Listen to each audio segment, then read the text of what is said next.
सभी को नमस्कार। स्वागत है आप सभी का मेरे YouTube चैनल पर। मैं डॉक्टर सुनीता जैन।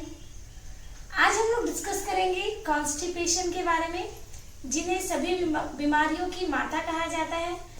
आज हम लोग कब्ज के बारे में जानेंगे, इसके कारण क्या है, इसके लक्षण क्या क्या है और इसे हम जड़ से कैसे ठीक करें, ये हम जानेंगे।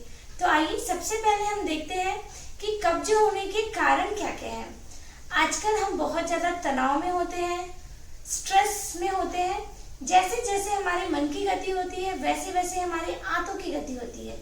मन जितना ज्यादा सोच विचार में लगा रहेगा उतना ज्यादा आंतों में कंस्ट्रिक्शन होता है, संकुचन क्रिया होती है, और जिसके कारण आपके मल पास होने में आपको तकलीफ हो सकती है। तो ये जितने भी कारण मैं भी आगे बताने वाली हूँ वो केवल एक दिन, 2 दिन या 1 महीने के कारण नहीं होता है।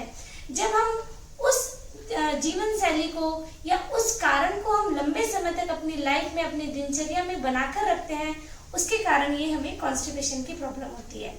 लैक ऑफ फिजिकल एक्टिविटी, जो लोग बहुत ज्यादा सेडेंटरी लाइफ स्टाइल जीते हैं, उनके खाने का पोर्शन ज्यादा हो और वर्कआउट बिल्कुल भी ना हो, जिससे उनकी आंतें कमजोर हो जाती है, उनकी पचाने की क्षमता भी कम हो जाती है, उसके कारण भी ये बाद में कब्ज का रूप ले सकता है। तीसरा, किसी इन्फेक्शन के कारण भी आपको कब्ज की प्रॉब्लम हो सकती है, लेकिन ये टेम्पररी होता है। हमेशा आपको कब्जियत की प्रॉब्लम इस कारण से नहीं होगा। चौथा, भोजन में बहुत ज्यादा अगर आप रिफाइंड चीजों का उपयोग करते हैं, जो चीज नहीं खाना चाहिए, अपथ्य आहार अगर आप ज्यादा लेते हैं तो उससे आपको कब्जियत हो सकती है, जिसे हम इर्रेगुलर ईटिंग पैटर्न कहते हैं। इसके बारे में मैं आगे डिस्कशन करूंगी। तो स्वाभाविक तरीके से देखा जाए तो हमारे आचरण, हमारी दिनचर्या के कारण ही यह कब्ज की प्रॉब्लम होती है। यह कोई बीमारी नहीं है, यह एक लक्षण है। लेकिन अगर यह लक्षण बना हुआ है तो ये डेफिनेटली फ्यूचर में बीमारी का रूप ले लेती है। क्योंकि कब्ज मतलब क्या होता है? हाथों में मल का जमाव, विषाक्त पदार्थ का जमाव। और अगर जो भी हम खाना खाते हैं उसमें जितने भी पोषक तत्व वाली चीजें होती है वो हमारे शरीर में एब्जॉर्ब हो जाती है, लेकिन जिसको हमारे शरीर की में जरूरत नहीं है, जिस चीजों की, वह हमारे शरीर उसको बाहर निकालने की कोशिश करता है, जिसे हम विषाक्त पदार्थ या वेस्ट प्रोडक्ट कहते हैं। लेकिन अगर ये वेस्ट प्रोडक्ट किन्हीं कारणों से नहीं निकल पा रहा है और अगर यह जमाव इसका अगर होते जा रहा है तो वो हमारे आंतों में जमने लगना चालू हो जाता है। और जब ये आंतों में इसका जमाव चालू हो जाता है, धीरे धीरे धीरे जो नेचुरली जो फ्रेश जो मल बनता है उसके लिए भी वो रास्ता ब्लॉक हो जाता है। इसीलिए ये आंतों का जमाव में, मल का अगर आंतों में जमाव होना स्टार्ट हुआ है तो वो कुछ समय के बाद कब्ज का रूप ले लेगा। तो इसलिए बोला जाता है कि कब्ज जो है वो बीमारियों की माता है, क्योंकि जितने भी विषाक्त पदार्थ अगर आपके सिस्टम में जमा होना अगर चालू कर दिए हैं तो वो धीरे धीरे आपके ब्लड सर्कुलेशन में जाने लगते हैं। और जब वो विषाक्त पदार्थ ब्लड सर्कुलेशन में जाते हैं, टॉक्सिन्स ब्लड सर्कुलेशन में जाते हैं, तो वो ब्लड के माध्यम से आपके सभी ऑर्गन्स में भी पहुंच सकते हैं, और जो हमारा वीक ऑर्गन होता है वो उसको जाके इफेक्ट करता है। जब हार्ट में ब्लॉकेज होता है तो लोग दौड़ते हैं कि चलो डॉक्टर के पास जाना है। अगर विंड पाइप में ब्लॉकेज हो गया है तो तुरंत हम डॉक्टर्स के पास जाते हैं, हम उसको प्रायोरिटी में लेते हैं। लेकिन जब टॉक्सिन्स का जमाव होता है और आंतों में ब्लॉकेज होता है तो हम इसे इग्नोर करते हैं, और ये नहीं जानते हैं कि यही आज का इग्नोरेंस अगर हम करेंगे तो ये आपको फ्यूचर में बड़ी से बड़ी बीमारियों का कारण बना सकता है। तो इसीलिए कब्ज को लाइट ना लें। ये बहुत छोटी बीमारी लोग ऐसा समझते हैं, लेकिन ये अगर अपना रूप धारण करे तो ये बड़ी से बड़ी बीमारियों का आमंत्रण देती है। तो आइए डिटेल इसके बारे में हम जानेंगे। आज मैं यहाँ पर आप लोगों को डिटेल में बताऊंगी कि किस किस विधा से आप इसका इलाज कर सकते हैं। तो सबसे पहले हम देखते हैं कारण के बाद इसके लक्षण। जब भी अगर आपको कब्जियत की तकलीफ होना अगर स्टार्ट हुआ है तो लक्षण में सबसे पहले आपको पेट का भारीपन महसूस होगा। जो भी आप खाना खाएंगे वो जल्दी से पचेगा भी नहीं, और ना पचने के कारण वह जाके मल के रूप में वो इकट्ठा होना चालू हो जाएगा। और अगर घर में अगर कचरा आप इकट्ठा करते हैं 2 से 3 दिनों तक, तो देखिए उससे कैसे एक गैस बनता है, एक विषाक्त गैस बनता है। वैसे ही हमारे सिस्टम में अगर कचरा जमा होता है तो यहाँ पे भी गैस का प्रॉब्लम होता है। इसीलिए जिनको पेट साफ नहीं होता है उन्हें गैस की भी प्रॉब्लम होती है, और वो गैस फिर आपके पेट में भरने लगता है और आपको पेट भारीपन, पेट का कड़ा पेट आपको महसूस होगा। और जब पेट भारी होगा तो धीरे धीरे वो जो गैस है वो आपके सिस्टम में ऊपर भी चढ़ते जाएगी और वो ब्लड सर्कुलेशन में भी जाएगी, और कई बार सर भी भारी लगता है। तो ये कारण है, आपको भूख कम हो जाएगी आपकी, आप हमेशा थकावट फील करेंगे, आपको फ्रेशनेस नहीं फील होगा। अगर आपको कब्जियत की प्रॉब्लम है, हमेशा एक चिड़चिड़ापन लगा रहेगा, आप एक्टिव नहीं फील करेंगे। तो ऐसे बहुत सारे लक्षण हैं कब्ज के। आइए अब हम देखते हैं इस कब्ज को हम जड़ से कैसे ठीक करें। तो सबसे पहले जब भी कब्ज की इशू होती है तो हम स्टार्ट में कई लोग एलोपैथी का सहारा लेते हैं। देखिए सभी पैथी अपने अपनी जगह पे इम्पोर्टेंस रखती है, लेकिन ये जो प्रॉब्लम है कब्ज, इसके लिए अगर हम बहुत ज़्यादा दवाइयों पर डिपेंड रहेंगे तो वो हमारी एक आदत बनने की एक समस्या हो सकती है। तो सबसे पहले हम यहाँ पे देखते हैं कि कॉन्स्टिपेशन को अगर हमको ठीक करना है तो हमें क्या क्या चीज़ों का उपयोग करना है। तो सब हम इस कब्ज का क्योर कैसे करें। एलोपैथी में इसे ठीक करने के लिए एक टेम्पररी रिलीफ के लिए उन लोग बहुत सारे मेडिसिन देते हैं, जैसे डर्कोलेक्स हो गया,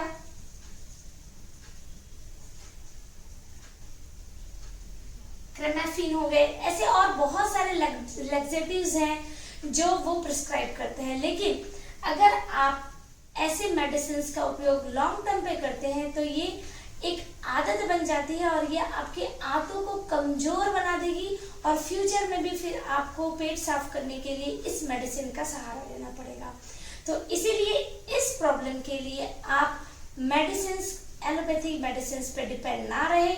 इवन डॉक्टर्स भी बोलते हैं कि बहुत ज़्यादा इमरजेंसी हो तभी आप इसको लीजिए, क्योंकि ये आदत बनने की बहुत ज़्यादा इसमें चांसेस होते हैं। तो आइए हम और अलग अलग औषधि का उपयोग करके अपने डाइट को चेंज करके कैसे ऐसे क्या हम चीज़ें लाइफ में चेंज करें कि हम इस कॉन्स्टिपेशन को जड़ से ठीक कर सकते हैं। तो इसमें सबसे पहले मैं कुछ औषधि के बारे में आप लोगों को बताऊंगी, कुछ आयुर्वेदिक मेडिसिन के बारे में आप लोगों को बताऊंगी, कुछ दादी के नुस्खे आप समझ सकते हैं इसे। तो इसमें सबसे पहले जो मैं आपको मेडिसिन बताने वाली हूँ वो है त्रिफला। देखिए आयुर्वेदिक जो मेडिसिन होती है वो केवल आपके पेट को साफ करने में बस मदद नहीं करती है, ये साथ में आपके पाचन तंत्र को मजबूत बनाती है, पेरिस्टाल्टिक मूवमेंट को आप ठीक करती है। पेरिस्टाल्टिक मूवमेंट मतलब हमारी जो आंतें होती है उसके जो मसल्स हैं वो बिल्कुल एक रेगुलर रिदमिक एक कॉन्ट्रैक्शन और रिलैक्सेशन होता है उस मांसपेशियों में, और जिसके कारण मल जो है वो आगे की तरफ पुश होता जाता है। लेकिन कब्ज के प्रॉब्लम में ये पेरिस्टाल्टिक मूवमेंट जो है वो कम हो जाता है। तो कुछ मेडिसिन जो है वो हेल्प करते हैं इस पेरिस्टाल्टिक मूवमेंट को बढ़ाने में। तो इसमें सबसे पहले मैं बोलूंगी त्रिफला।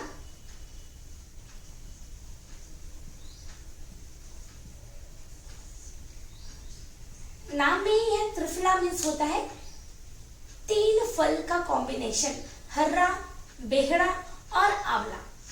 हर्रा, बेहड़ा और आंवला ये तीनों अलग अलग इंपॉर्टेंस रखते हैं।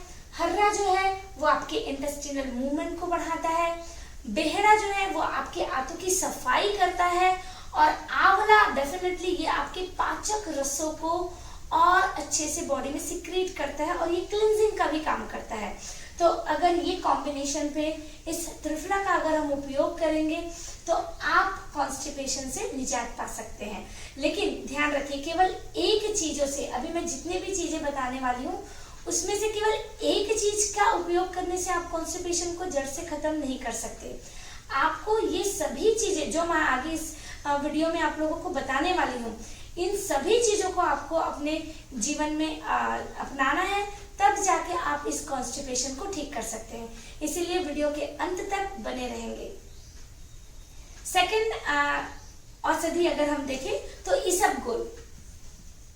इसबगोल ये एक नेचुरल लैक्सेटिव है जो आपके मोशन के बल्क को बनाता है, वाटर एब्जॉर्ब करता है आपके इंटेस्टाइन से, क्योंकि कब्जियत में क्या होती है ना, मल जो है ना वो सूख जाते हैं और उसके कारण वो अच्छे से मूव नहीं कर पाते हैं। यह इसबगोल जो है वह मल को फुला देता है और जिसके कारण जब स्टूल का बल्क बनता है तो वो ऑटोमेटिकली बहुत अच्छे से पास हो जाता है। इसलिए एक नेचुरल लैक्सेटिव का काम करता है इसबगोल। अमलतास आप लोग जानते होंगे इसके बारे में। अमलतास के बहुत सारे फायदे हैं। ये कफ नाशक भी होता है, जिनको कफ का प्रॉब्लम होता है उनके लिए भी ये बहुत अच्छा है। ब्रोंको डायलेटर का भी काम करता है और साथ में ये पेट भी साफ करता है। आप इसके रस को आप चाहे तो आप इसको पानी में घोल करके आप पी सकते हैं, लेकिन इसे गर्म करके ना लें। त्रिफला का चूर्ण अगर आप चाहें तो इसे आप रात में गुनगुने पानी में आप घोल के पी सकते हैं, और आप चाहें तो इसे रात में 1 चम्मच पानी में भिगाकर सुबह इसे उबालकर एक काढ़ा के जैसे बनाकर भी पी सकते हैं। और जितने भी चीजें मैं आपको बता रही हूँ वो लेने के बाद कम से कम आधा से 1 घंटे का गैप करें। त्रिफला इसबगोल। नेक्स्ट है एरन तेल, कैस्टर ऑयल। कैस्टर ऑयल भी एक नेचुरल लैक्सेटिव का काम करता है जो आपके इंटेस्टिनल मूवमेंट को बढ़ाता है। तो ये कैस्टर ऑयल आप रात में 1 चम्मच कैस्टर ऑयल, लगभग 5 से 10 ml कैस्टर ऑयल आप दूध में भी घोलकर आप ले सकते हैं। लेकिन ध्यान रखें इसका डोज बहुत ज्यादा ना बढ़ाए अपने से। और कोई भी चीज अगर आप उपयोग कर रहे हैं तो मैं चाहूंगी आप प्लीज पहले एक्सपर्ट से एडवाइस लीजिए, अपने डॉक्टर से मिलिए, आयुर्वेदिक डॉक्टर्स या योगा नेचुरोपैथी फिजिशियन से आप मिलकर सलाह लेकर ही कोई भी चीज आप इसे आगे अपने लाइफ में उसे अमल कीजिए, क्योंकि बहुत सारे प्रॉब्लम्स जो होते हैं वो एसोसिएटेड होते हैं। तो इसीलिए आप अंडर गाइडेंस अगर आप चीजों को उपयोग करेंगे तो आप सेफ तरीके से इस बीमारी को, इस कॉन्स्टिपेशन को ठीक कर सकते हैं। तो एरन ऑयल, कैस्टर ऑयल,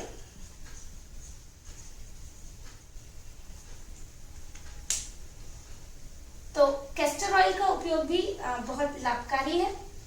तो ये कुछ मेडिसिन पार्ट अपन ले सकते हैं जिसे आप ले। साथ में एक हरितकी भी आप ले सकते हैं। हरितकी की टैबलेट्स भी होती है जो आपके कॉन्स्टिपेशन में आपको राहत देती है।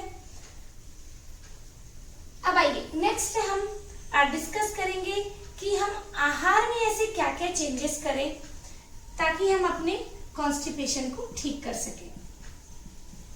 तो आहार चिकित्सा के अंतर्गत मैं आप लोगों को 3 पॉइंट बताऊंगी। सबसे पहला तो है एक मॉर्निंग का क्लींजिंग जूस, डिटॉक्स जूस। जैसे आजकल हर जगह पे चलन है एक मॉर्निंग एक डिटॉक्स जूस हमको लेना चाहिए। तो मैं आपको ऐसे जूस बताने वाली हूँ जो आपके सिस्टम को क्लीन करेगा। तो सबसे पहला यहाँ पर आता है पेठे का जूस, जिसको एसगार्ड जूस भी बोलते हैं।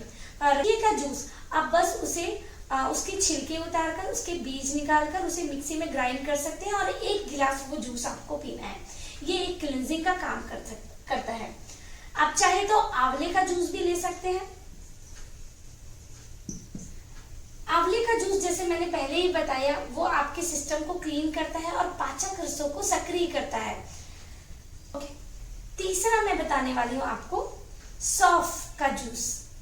सौंफ का जूस या फिर लेमन हनी वाटर, लेमन अर्थात नींबू पानी, लेकिन यहाँ पे शक्कर का उपयोग नहीं करेंगे, आप इसमें शहद डाल सकते हैं और इसे अगर आप गुनगुना लें तो ये आपको ज्यादा फायदा करेगा। तो ये 3 जूस जो मैंने आपको बताया, इसमें से कोई भी एक आप इसका उपयोग कर सकते हैं। आइए जूस के बाद एक सौंफ का चाय। इसके लिए कुछ नहीं करना है, आपको बस सौंफ को पानी में उबालना है और उसे आपको गरम गरम पीना है। आप चाहे तो इसे दिन में 2 से 3 बार भी पी सकते हैं या फिर आप सुबह के टाइम पे तो जरूर इसको पीजिए। तो अगर आप ये मॉर्निंग का एक डिटॉक्स जूस या आप एक ये डिटॉक्स आप टी बोल सकते हैं, एक फेनल टी इसको कहा जाता है, फेनल टी, आप ये ऐड करिए। सेकंड चीज मैं आपको बताने वाली हूं वाटर रिच फ्रूट के बारे में। वाटर रिच फ्रूट क्या होते हैं? दो प्रकार के पदार्थ होते हैं खाने में, एक होता है वाटर रिच और एक होता है वाटर वीक, अर्थात वाटर की मात्रा जिसमें ज्यादा होती है इसे वाटर रिच फ्रूट कहते हैं। तो ऐसे जितने भी खाने की चीज है जिसमें पानी की मात्रा ज्यादा हो, जैसे फल, सब्जियां, उसमें पानी की मात्रा ज्यादा होती है, उसे हम वाटर रिच फूड डाइट कहते हैं। और जिसमें पानी की मात्रा कम होती है उसे हम कहते हैं वाटर पुअर फूड। तो हमें सुबह, जिनको कब्जियत की प्रॉब्लम होती है उन्हें सुबह सुबह बिल्कुल वाटर रिच फ्रूट लेना चाहिए और दिन भर में भी उनको जिसमें वाटर कंटेंट ज्यादा हो ऐसी ही चीजों का उपयोग करना चाहिए। जैसे फल है, सब्जियां, फल में सबसे ज्यादा जो आंतों के लिए बहुत अच्छा है वो है सबसे पहले पपीता। पपीता, उसमें होता है पेपिन एंजाइम, और ये पेपिन एंजाइम जो है वो आपके प्रोटीन को ब्रेक डाउन करने में हेल्प करता है। प्रोटीन के डाइजेशन अगर ना हो तो वो फिर गैस का भी प्रॉब्लम करता है और उसके कारण फिर हमें मल जो है वो धीरे धीरे रुकता है और वो कब्ज का रूप लेती है। तो इसीलिए अगर आपको अपना डाइजेशन स्ट्रॉन्ग करना है तो पपीता डेली उपयोग कीजिए जिनको कब्ज की प्रॉब्लम है।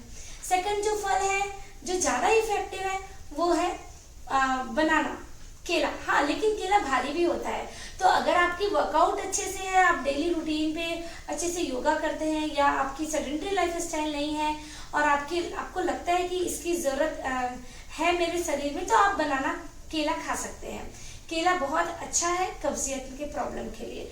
और ऐसे अदर फ्रूट जिसमें पानी की मात्रा ज्यादा है जैसे मौसम्बी, अनानास, ये सब फल भी आपके कब्ज के लिए बहुत लाभकारी है। सेकेंड चीज है वाटर पुअर डाइट। तो ये मैं बता दूं, जो लोग बहुत ज्यादा कैलोरी डेंस फूड लेते हैं उनको कब्जियत की प्रॉब्लम ज्यादा होती है। आप आज गौर कीजिएगा, जब आप खाना लेकर बैठे अपनी थाली में तो आप देखिएगा आपके थाली में जो पोर्शन है चावल का, दाल का और सब्जी का वो कैसा है। मैं आपको बताती हूँ कि कैसा होना चाहिए। आपका जैसे एक पोर्शन चावल है, ग्रेन्स है, तो आपका एक पोर्शन दाल होगा और उसका डबल आपका सब्जी होगा। तो ये आप लोगों के लिए वर्क है, आप लोग इसे चेक कीजिएगा। और अगर आप ऐसा नहीं कर रहे हैं तो इसे चेंज करिएगा, क्योंकि जितने भी वाटर पुअर फूड अगर आप लेते हैं तो वो अच्छे से डाइजेस्ट नहीं होता। आप एक एग्जांपल लीजिए, मिक्सी के जार में केवल आप चावल डाल दीजिए, रोटी डाल दीजिए, दाल डाल दीजिए, तो और उसके बाद उसे चर्न कीजिए, ग्राइंड कीजिए, तो वो अच्छे से मिक्स नहीं होगा। लेकिन अगर आप खाने के पोर्शन में जैसे सब्जियां बढ़ाते हैं या मिक्सी के जार में अगर बीच बीच में आप उसमें खीरा, टमाटर डाल दीजिए और उसके बाद उसे ग्राइंड कीजिए, तो वो बहुत अच्छे से मिक्स होता है। तो वैसे ही जब हम खाना खाते हैं तो अगर आप बहुत ज्यादा वाटर वीक डाइट अगर आप लेते हैं, सूखा सूखा खाना ज्यादा खाते हैं, रोस्टेड, जैसे आजकल पैकेट में जो चीजें मिलती है ना, चिप्स, मुरमुरे, Kurkure, biscuit, Maggi, noodles, pasta, खाली रोटी खाना, तो ये सब चीजों में पानी की कमी होती है और जब वो हमारे पेट में जाता है तो वो अच्छे से डाइजेस्ट नहीं होता है। तो इसीलिए हमको यहाँ पे वाटर रिच फूड हमारे डाइट में ऐड करना है। तीसरा चीज है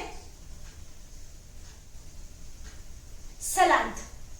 तो सलाद जो आपके फाइबर को बढ़ाएगा, लेकिन कॉन्स्टिपेशन के दो कारण हो सकते हैं, जैसे मैंने स्टार्टिंग में बताया है। एक तो फिजिकल एक्टिविटी नहीं होना, उसके कारण हमारे आंतें कमजोर हो सकती है, जो पेरिस्टाल्टिक मूवमेंट जो है वो कम हो सकती है। तो अगर हम बहुत ज्यादा कच्चा खाना अगर हम खाते हैं, सलाद खाते हैं और अगर हमारी आंतें कमजोर हैं तो ये आपके सिस्टम के लिए बर्डन का काम करेगा। लोग सोचते हैं कि कब्जियत है सलाद खाएंगे, लेकिन आप ये भी चेक कीजिए कि आपका डाइजेशन पावर कैसा है, आपका कब्ज का कारण क्या है। अगर आपको लगता है कि आपका सिस्टम कमजोर है, आप कुछ भी खा रहे हैं वो अच्छे से पच नहीं रहा है, इसका मतलब आंतों की कमजोरी है। और आते अगर कमजोर हैं और अगर आप सलाद खाएंगे तो वो आपके लिए भारी होगा। तो इसीलिए अगर आपको सलाद खाना है तो उसके मैं तरीके आपको बताती हूँ। सलाद अगर खाना हो तो उसको हल्का सा बॉईल कर दीजिए, कुछ नहीं तो बस एक ढक्कन लगाकर कढ़ाई के ऊपर में ऐसे रख दीजिए, तो वो भाप में हल्का पक जाएगा।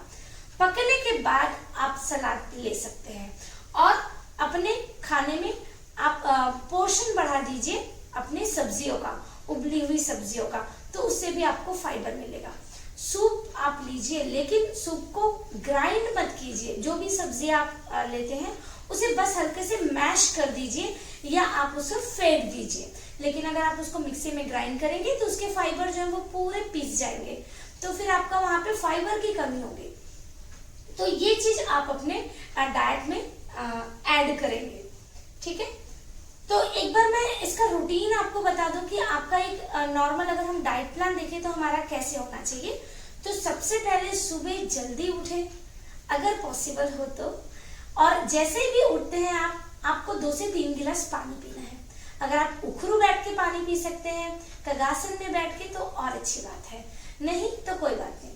उठने के बाद आप चाहे तो कोई भी एक जूस, इसमें एक और चीज है कोकोनट वाटर। आप कोकोनट वाटर में चिया सीड या सब्जा सीड भी आप मिलाकर ले सकते हैं। रात में चिया सीड आप भिगा दीजिए और उसे आपको सुबह लेना है। ये सीड्स जो होते हैं इसमें एंटीऑक्सीडेंट्स होते हैं, ये फाइबर रिच होते हैं जो आपकी इंटेस्टाइनल मूवमेंट को भी बढ़ाएगा और आपके सिस्टम को क्लीन करने का भी काम करते हैं। तो आप जो जूस मैंने बताया था उसमें एक चौथा जूस भी ऐड कर सकते हैं। कोई भी एक जूस लीजिए, आधा से पौना घंटे का गैप करिए, उसके बाद आप नाश्ता लीजिए। नाश्ते में आप देखिए आपका वाटर रिच फूड होना चाहिए। तो आप इसके लिए चाहे तो 1 प्लेट पूरा भर के फल ले सकते हैं। फल में मैंने आपको बताया है आपको वाटर रिच, जिसमें पानी का कंटेंट ज्यादा हो, वो आपको फल लेना है। और आप चाहे तो आप वेजिटेबल दलिया ले सकते हैं। वेजिटेबल दलिया जो होता है वो एक बोलना चाहिए 1 पॉट मील है, बनाने में भी आसान है। आप उसमें थोड़ी सी मूंग दाल भी डाल दीजिए, दलिया और ढेर सारी सब्जियां डाल दीजिए और सबको एक साथ पकाइए। जब आप एक साथ खाने को उसको पकाते हैं वो एक 1 पॉट मील का काम करेगा और आपको स्टमक फीलिंग भी होगी। तो दलिया जो है वो आपके सिस्टम को बहुत अच्छे से बिना भार दिए अच्छे से आपको पोषण भी देगा और वो बहुत इजीली डाइजेस्ट होके आपके सिस्टम से निकल जाता है। रोटी और दलिया, कई बार ये डाउट होता है कि ये दोनों में से कौन सा बेस्ट ऑप्शन है। तो कब्ज में मैं बोलूंगी दलिया बेस्ट ऑप्शन है, क्योंकि दलिया में फाइबर भी ज्यादा होता है। तो जिन्हें कब्ज ज्यादा हो रहा है वो रोटी ना खाकर दलिया खाएं। तो ये नाश्ते के बाद आप 11 से 12 बजे या आप जस्ट खाने के पहले आपने जो सैलड रखा है, अगर आपका सिस्टम स्ट्रांग है आप सैलड ले सकते हैं, लेकिन अगर आपको हाथों में कमजोरी हो तो आप पहले अपना उबला हुआ जो भी आप सब्जी रखे हैं वो 1 बाउल आप खाइए और उसके बाद खाना खाइए। ध्यान रखिए खाने के बीच में पानी नहीं पिएंगे, कोशिश करिए बीच बीच में पानी ना पिए। उसके बदले आप छाछ ले सकते हैं, मठा ले सकते हैं।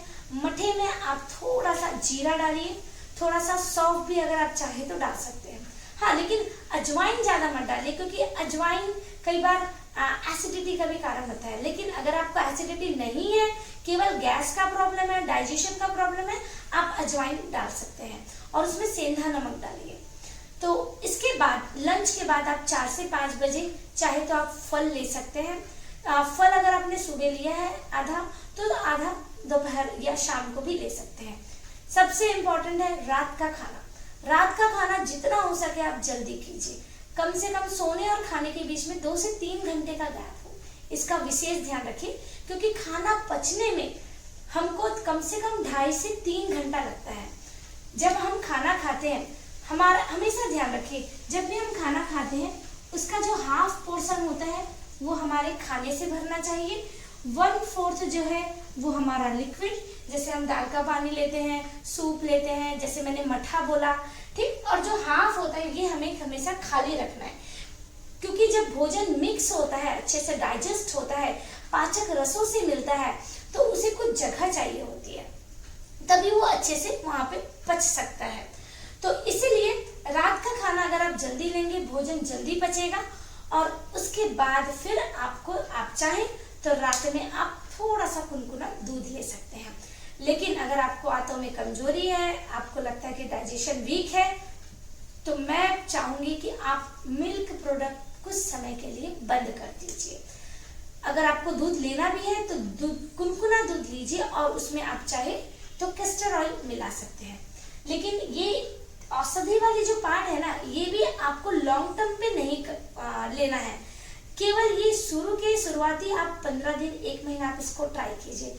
जैसे जैसे आपको लगे कि मेरी सिस्टम जो धीरे धीरे नेचुरली एक्सेप्ट कर रही है और धीरे धीरे ठीक हो रही है, आप औषधि को भी धीरे धीरे कम करके बंद कर सकते हैं। आइए, तो ये हुई आहार चिकित्सा के बारे में। अब मैं आप लोगों को बताने वाली हूँ नेक्स्ट योग चिकित्सा, क्योंकि इसकी कमी के कारण भी कब्ज होता है और ये सबसे बड़ा कारण है आजकल, क्योंकि आजकल सभी ऑफिस वर्कर हो गए हैं, सेडेंटरी लाइफ स्टाइल हो गई है, वर्क एक्टिविटी कम होने के कारण हमारे आंतों की एक्टिविटी भी कम हो गई है। तो अगर हम योग देखें तो योग जो है ऐसे बहुत सारे आसन हैं जो आपके इंटेस्टिनल मूवमेंट को बढ़ाते हैं, आपके आंतों को मजबूत बनाते हैं। देखिए, जितनी भी हम दवाई लेते हैं, आहार लेते हैं ना, ये आपके सिस्टम को क्लीन करेगा, पाचन शक्ति को बढ़ाएगा, ठीक है। लेकिन अगर आपके आंतों को मजबूत बनाना है, पेरिस्टाल्टिक मूवमेंट को अच्छे से बनाना है, तो आपको योग चिकित्सा में ही डिपेंड होना पड़ेगा। इसका वीडियो ऑलरेडी मैंने अपने YouTube चैनल पर अपलोड कर दिया है। चूंकि समय कम है और ये योग ही अपने आप में एक अलग से सेशन 1 घंटे का हो सकता है, तो इसीलिए मैं इसको अपने डिस्क्रिप्शन में शेयर कर दूंगी इसका लिंक। आप जरूर इसे देखिए और रोज अपने लिए कम से कम 1 घंटा जरूर निकालिए अपने सिस्टम के लिए। आप दूसरों के लिए पूरा 24 घंटा आपके पास है, लेकिन आप 1 घंटा अपने लिए अगर आप प्रायोरिटी नहीं देंगे तो आप लाइफ में कभी अपने लिए समय नहीं निकाल सकते। तो योग चिकित्सा के लिए आप जरूर मेरे वीडियो को देखिए और उसे प्रैक्टिस कीजिए। और पूरा वीडियो अगर आपको लगता है कि ये फायदेमंद है, नॉलेजेबल है, तो प्लीज रिक्वेस्ट करती हूँ आप इसे दूसरों के साथ भी शेयर करें। आइए नेक्स्ट विधा के बारे में जानते हैं, प्राकृतिक चिकित्सा।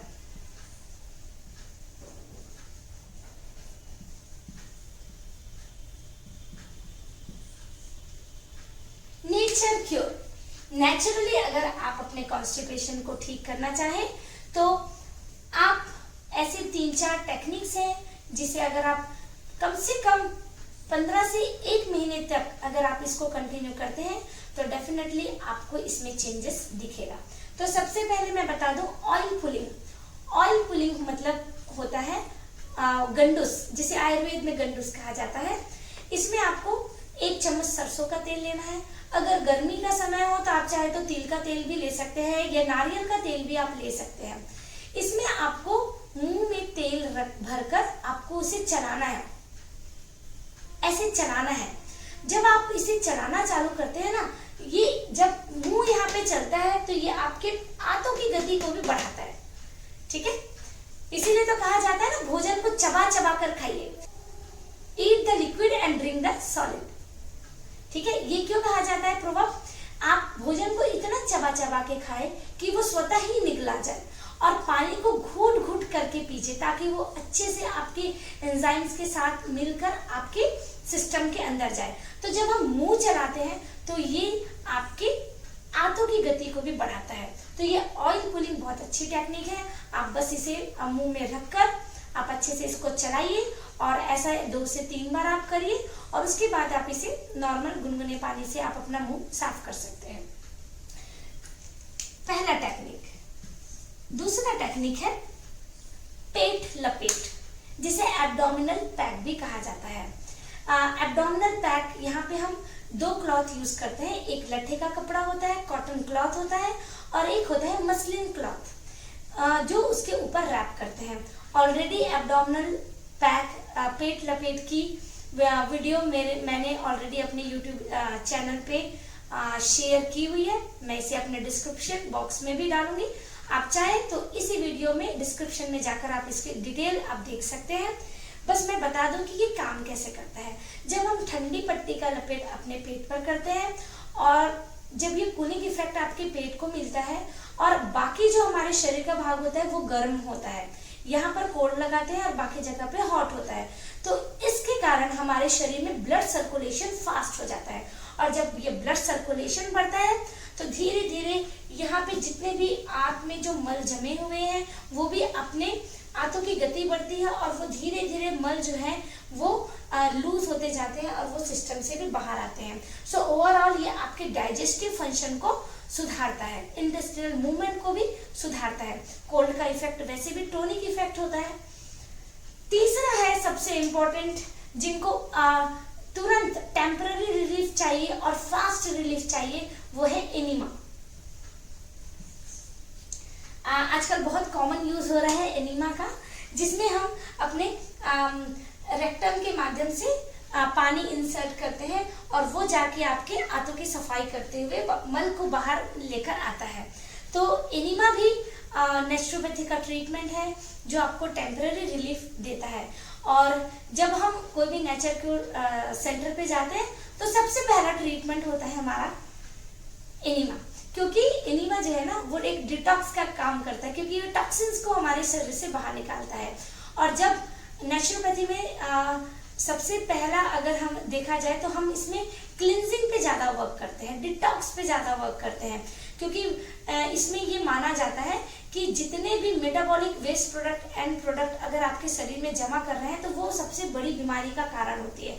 और इसीलिए हमारा सबसे पहला उद्देश्य भी यही होता है कि जितना भी टॉक्सिक मेटाबॉलिक वेस्ट विषाक्त पदार्थ का जो जमा हुआ है उसे हम अपने शरीर से बाहर निकालें, और जितने भी हमारे एक्सक्रीटरी चैनल्स हैं, चाहे वो आपकी आते हो, चाहे वो आपका यूरिनरी सिस्टम हो, चाहे वो आपका ब्रीदिंग हो, या चाहे वो आपकी स्किन हो, हम नेचुरोपैथी में सबसे पहले ये चारों एक्सक्रीटरी सिस्टम को एक्टिव करते हैं।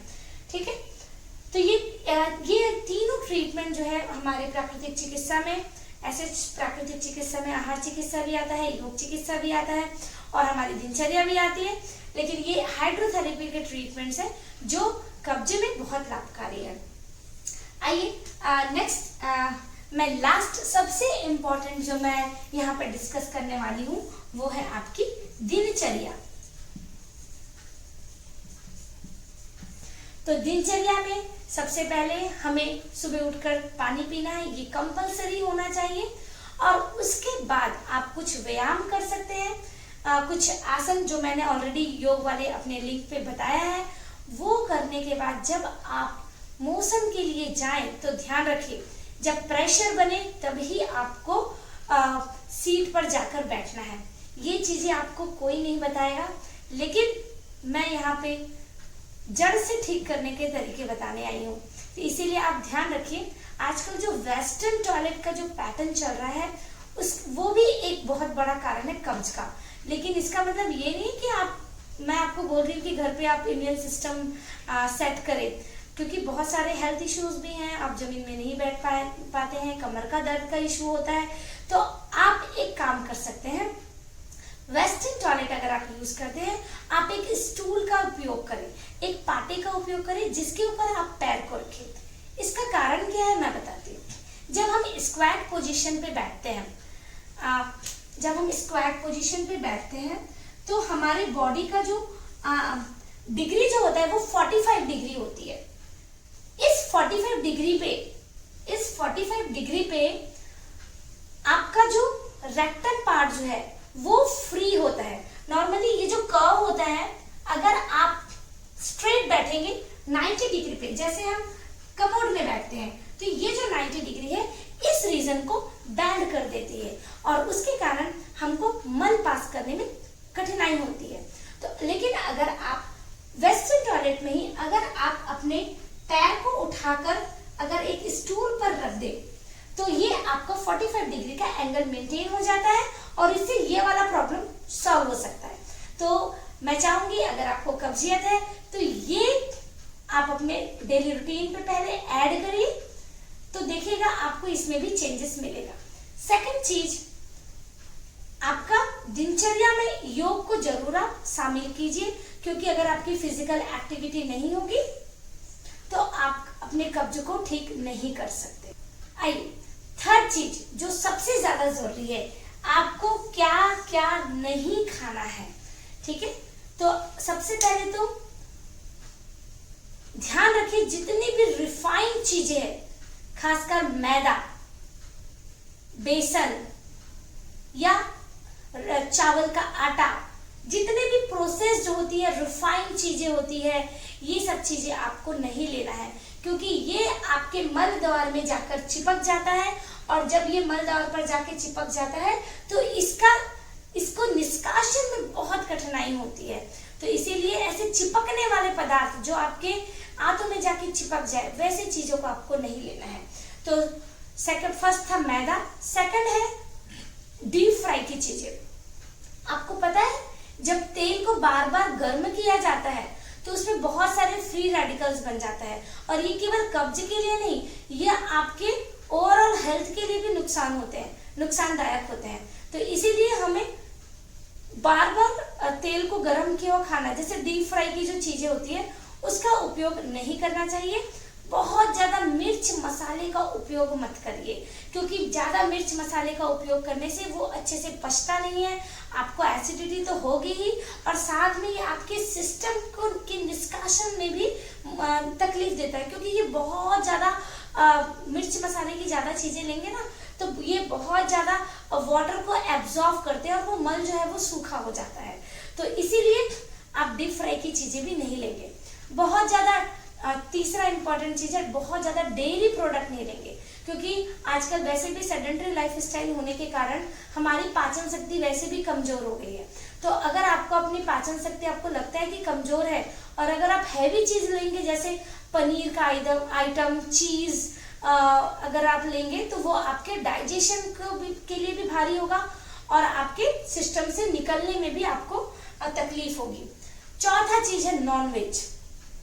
नॉनवेज जो होते हैं उसमें फाइबर बिल्कुल नहीं होता है, और मेटाबॉलिक जो वेस्ट होता है उसमें सबसे ज्यादा बनता है, और उसे पाचन करने में भी शरीर को बहुत ज्यादा समय लगता है और मेहनत लगती है। तो अगर आपको कब्जियत की प्रॉब्लम है तो प्लीज नॉनवेज बंद कर दीजिए। देखिए, आप जितने भी ये सब चीजों को अगर आप ऐड करना चाहते हैं, लेकिन आप अगर वर्जित आहार को अगर आप बंद नहीं करेंगे, तो ये सब चीजें भी आपको फायदा नहीं देगी। इसीलिए मैं बार बार बोल रही हूँ, कोई भी एक चीज से आप अपने कब्ज को जड़ से ठीक नहीं कर सकते।